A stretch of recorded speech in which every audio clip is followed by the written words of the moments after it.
പ്രിയമുള്ളവരെ, വചനജ്വാല 1642 ദിനത്തിലേക്ക് പ്രവേശിക്കുന്ന ഇന്ന് ഫെബ്രുവരി 28 ശനിയാഴ്ച എല്ലാവർക്കും ഏറ്റവും നല്ല ഒരു സുപ്രഭാതം ആശംസിക്കുന്നു.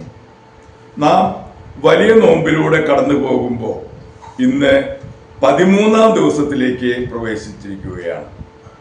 നമുക്ക് ഈ ഒരു മാസം, ഫെബ്രുവരി മാസം, ദൈവം നൽകിയ ചെറുതും വലുതുമായ ഓരോ അനുഗ്രഹങ്ങളെയും നന്ദിയോടെ ഓർത്തുകൊണ്ട് ഇന്നത്തെ വചന വായനയിലേക്ക് പ്രവേശിക്കാം. ഇന്ന് ജെറേമിയായുടെ പുസ്തകം 20-ാം അധ്യായം 1 മുതൽ 18 വരെയുള്ള തിരുവാക്യങ്ങളാണ് നാം ശ്രവിക്കുക. പാഷൂറുമായി വിവാദം. ഉമ്മറിന്റെ മകനും ദേവാലയത്തിലെ പ്രധാന മേൽവിചാരിപ്പുകാരനുമായ പാഷൂർ എന്ന പുരോഹിതൻ ജെറമിയ പ്രവചിക്കുന്നത് കേട്ടു. അവൻ ജെറമിയ പ്രവാചകനെ അടച്ചിട്ട് ദേവാലയത്തിലേക്കുള്ള മുകളിലെ ബെഞ്ചമിൻ കവാടത്തിൽ ഒരു മുക്കാലിയിൽ കെട്ടിയിട്ടു. പിറ്റേ ദിവസം പാഷൂർ ജെറമിയായെ അഴിച്ചുവിട്ടു. അപ്പോൾ ജെറമിയ അവനോട് പറഞ്ഞു, കർത്താവ് നിന്നെ വിളിക്കുന്നത് പാഷൂർ എന്നല്ല, സർവത്ര ഭീതി എന്നാണ്. കർത്താവ് അരുളി ചെയ്യുന്നു, ഞാൻ നിന്നെ നിനക്ക് തന്നെയും നിന്റെ സകല സുഹൃത്തുക്കൾക്കും ഭീതിയാക്കി തീർക്കും. നിന്റെ കൺമുൻപിൽ വെച്ച് അവർ ശത്രുക്കളുടെ വാളിനിരയാക്കും. യൂദാ മുഴുവനെയും ബാബിലോൺ രാജാവിന്റെ കൈകളിൽ ഏൽപ്പിക്കും. അവൻ അവരെ തടവുകാരാക്കി ബാബിലോണിലേക്ക് കൊണ്ടുപോയി വാളുകൊണ്ട് വധിക്കും. നഗരത്തിലെ സർവസമ്പത്തും ആദായവും വിലപിടിപ്പുള്ള സകല വസ്തുക്കളും യൂദാ രാജാക്കന്മാരുടെ സമസ്ത നിക്ഷേപങ്ങളും അവരുടെ ശത്രുക്കൾക്കും ഞാൻ കൊടുക്കും. ശത്രുക്കൾ അവ കൊള്ളയടിച്ച് ബാബിലോണിലേക്ക് കൊണ്ടുപോകും. പാഷൂർ, നീയും നിന്റെ കുടുംബവും ബാബിലോണിലേക്ക് നാടുകടത്തപ്പെടും. അവിടെ വെച്ച് നീയും നിന്റെ വ്യാജ പ്രവചനം ശ്രവിച്ച കൂട്ടുകാരെല്ലാവരും മരിച്ച് മണ്ണടിയും. ജെറമിയായുടെ പരാതി. കർത്താവേ, അങ്ങെന്നെ വഞ്ചിച്ചിരിക്കുന്നു. ഞാൻ വഞ്ചിതനായി. അങ്ങ് എന്നേക്കാൾ ശക്തനാണ്. അങ്ങ് വിജയിച്ചിരിക്കുന്നു. ദിവസം മുഴുവൻ ഞാൻ പരിഹാസപാത്രമായി. എല്ലാവരും എന്നെ അപഹസിക്കുന്നു.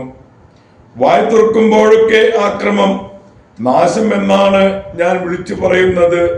കർത്താവിന്റെ വചനം എനിക്ക് ഇടവിടാത്ത നിന്ദനത്തിനും പരിഹാസത്തിനും ഹേതുവായിരിക്കുന്നു. അവിടുത്തെ പറ്റി ഞാൻ ചിന്തിക്കുകയില്ല, അവിടുത്തെ നാമത്തിൽ മേലിൽ ഞാൻ സംസാരിക്കുകയില്ല എന്ന് ഞാൻ പറഞ്ഞു. എന്നാൽ ഹൃദയത്തെ ദഹിപ്പിക്കുന്ന അഗ്നി എൻ്റെ അസ്ഥിക്കുള്ളിൽ അടച്ചിട്ടിരിക്കുന്നത് പോലെ എനിക്ക് അനുഭവപ്പെട്ടു. അതിനെ ഞാൻ അടക്കാൻ ശ്രമിച്ചു. ഞാൻ തളർന്നു, എനിക്ക് സാധിക്കുന്നില്ല.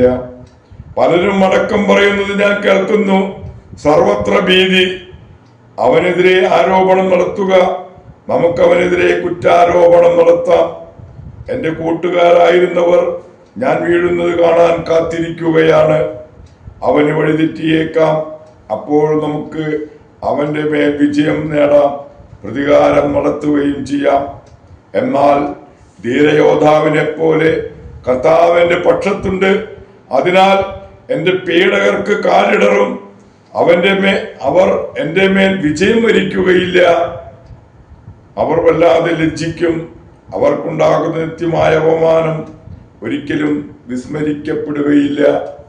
സൈന്യങ്ങളുടെ കർത്താവേ, നീതിമാനെ പരിശോധിക്കുകയും ഹൃദയവും മനസ്സും കാണുകയും ചെയ്യുന്നവനെ, അങ്ങ് അവരോട് പ്രതികാരം ചെയ്യുന്നത് കാണാൻ എന്നെ അനുവദിക്കണമേ.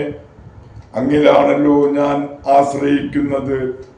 കർത്താവിനെ കീർത്തനം പാടുവിൻ, അവിടുത്തെ സ്തുതിക്കുവിൻ. എന്തെന്നാൽ ദുഷ്ടരുടെ കയ്യിൽ നിന്ന് ദരിദ്രരുടെ ജീവനെ അവിടുന്ന് രക്ഷിച്ചു. ഞാൻ പിറന്ന ദിവസം ശപിക്കപ്പെട്ടതാകട്ടെ. എൻ്റെ അമ്മ എന്നെ പ്രസവിച്ച ദിവസം അനുഗ്രഹിക്കപ്പെടാതിരിക്കട്ടെ. എൻ്റെ പിതാവിൻ്റെ അടുക്കൽ ചെന്ന് നിനക്കൊരു പുത്രൻ ജനിച്ചിരിക്കുന്നു എന്ന വാർത്ത അറിയിച്ച് അവനെ സന്തോഷിപ്പിച്ചവൻ ശപിക്കപ്പെട്ടവനാകട്ടെ. കർത്താവ് നിർദ്ദയം നശിപ്പിച്ച പട്ടണം പോലെയാകട്ടെ അവൻ.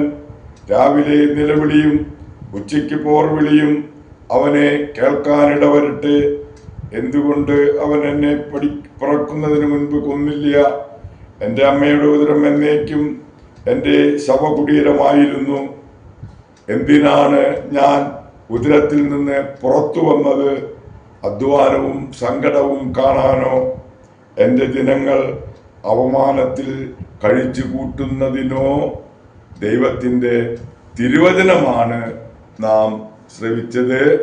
പ്രിയമുള്ളവരെ, ആഗോള കത്തോലിക്ക സഭ ഇന്ന് വിശുദ്ധ റൊമാനോസും വിശുദ്ധ ലുപ്പീസിനോസും ഇവരെ അനുസ്മരിക്കുന്ന ദിവസമാണ്. ഇവർ രണ്ട് ഫ്രഞ്ച് സഹോദരന്മാരാണ്. റൊമാനോസ് 35-ാം വയസ്സിൽ ലിയോൺസിൽ ഒരു ആശ്രമത്തിൽ താമസിക്കാൻ തുടങ്ങി. പിന്നീട് ഫ്രാൻസിനും സ്വിറ്റ്സർലൻഡിനും മധ്യയുള്ള ജൂറ പർവ്വതങ്ങളിലുള്ള കോട്ടറ്റ് എന്ന ഒരു സ്ഥലത്തേക്ക് പാർപ്പിടം മാറ്റി. അവിടെ അദ്ദേഹം പ്രാർത്ഥനയിലും വായനയിലും ഉപജീവനത്തിനു വേണ്ട അധ്വാനത്തിലും സമയം ചിലവഴിച്ചു. താപസിയാതെ അനിയൻ ലുപ്പീസിനോസും ജ്യേഷ്ഠന്റെ കൂടെ നിവസിക്കാൻ തുടങ്ങി. ഇവർ ചെയ്തിരുന്ന അത്ഭുത പ്രവൃത്തികളാൽ ആകൃഷ്ടരായി മറ്റനേകം പേരും അവിടെ വന്നുകൂടി. ശിഷ്യന്മാരുടെ സംഖ്യ വർദ്ധിച്ചപ്പോൾ റൊമാനോസ് കോട്ടറ്റിൽ ഒരു ആശ്രമം പണിതു. കാസിയാന്റെ ഉപദേശങ്ങൾ റൊമാനോസിന് നല്ല വശമായിരുന്നു. രണ്ട് സഹോദരന്മാരും ചേർന്ന് ആശ്രമഭരണം വളരെ വിദഗ്ധമായി നടത്തി. അനുജൻ കൂടുതൽ കർശന സ്വഭാവിയായിരുന്നു. അദ്ദേഹം സാധാരണമായി ലെവുക്കോണിലാണ് താമസിച്ചിരുന്നത്. 150 സന്യാസികൾ അദ്ദേഹത്തിന്റെ കൂടെ താമസിച്ചിരുന്നു. കോട്ടറ്റ് ആശ്രമത്തിനോട് ഉള്ള കൂടുതൽ വസ്തുവകകൾ ഉണ്ടായപ്പോൾ ഭക്ഷണത്തിന് സ്വല്പം മാറ്റം വരുത്തി.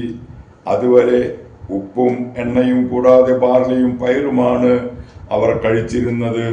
പകരം ഗോതമ്പും മത്സ്യവുമായെന്ന് കേട്ടപ്പോൾ ലുപ്പീസിനോസ് വന്ന് ആ തെറ്റ് തിരുത്തി. പൗരസ്ത്യ സന്യാസികൾ അനുഷ്ഠിച്ചിരുന്നിടത്തോളം പ്രായശ്ചിത്തം ലുപ്പീസിനോസ് നിർദ്ദേശിച്ചിരുന്നില്ല. ആ നാട്ടുകാർ കൂടുതൽ ആഹാരം കഴിക്കുന്നവരും കഠിനമായി അധ്വാനിക്കുന്നവരുമായതുകൊണ്ടാണ് ഇങ്ങനെയൊരു അന്തരം അനുവദിച്ചത്. ലുപ്പീസിനോസ് ഒരു കസേരയോ ഒരു പലകയോ ആണ് ശയ്യയായി ഉപയോഗിച്ചിരുന്നത്. കുറെ കാലം വേനൽ മുഴുവനും റൊട്ടി കുതിർത്ത് കഴിക്കുക മാത്രമേ ചെയ്തിരുന്നുള്ളൂ. തോൽവസ്ത്രവും മരച്ചെരുപ്പുമാണ് ഉപയോഗിച്ചിരുന്നത്. 460-ാം ആണ്ടിലാണ് റൊമാനോസ് മരിച്ചതെന്ന് കരുതപ്പെടുന്നു. 20 വർഷവും കൂടി കഴിഞ്ഞിട്ടത്രേ ലുപ്പീനോസ് ദിവംഗതനായത്. പ്രിയമുള്ളവരെ, ഭക്ഷണത്തിലും ജീവിത സൗകര്യമുള്ള പ്രായശ്ചിത്തം വിശുദ്ധർക്ക് വളരെ പ്രിയങ്കരമായിരുന്നു. നമുക്കോ?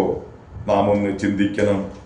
നാം ഈ 50 നോമ്പിലൂടെ കടന്നു പോകുമ്പോൾ പ്രത്യേകമായി നോമ്പും ഉപവാസവും പ്രായശ്ചിത്തവും അനുഷ്ഠിക്കാൻ പ്രത്യേകം കടപ്പെട്ടിരിക്കുന്നു. എല്ലാവർക്കും നല്ല ഒരു ശനിയാഴ്ച ദിവസം ആശംസിക്കുന്നു. ദൈവം നമ്മെ ഓരോരുത്തരെയും സമൃദ്ധമായി അനുഗ്രഹിക്കട്ടെ.